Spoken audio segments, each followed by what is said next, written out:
Step 5. Model Setup 2. We will now discuss model setting.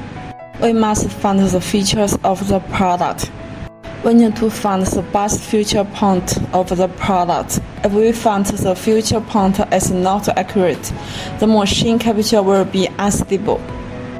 We first adjust the exposure, etc. We can see that we need to mark the marker content to this position. Step 1. Click on Model. Step 2. Click on Add. Step 3. Click on OK.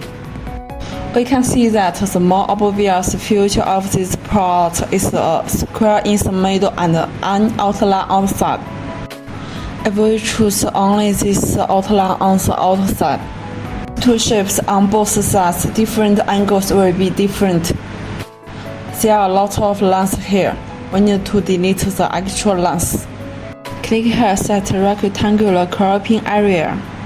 We need to keep this box. We can see that this box is connected to the other lines.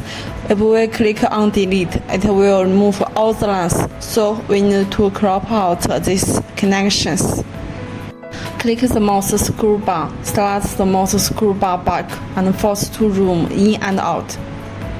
Which position will be zoomed in and out where the mouse is. Draw a cropping area here. Click once for future definition.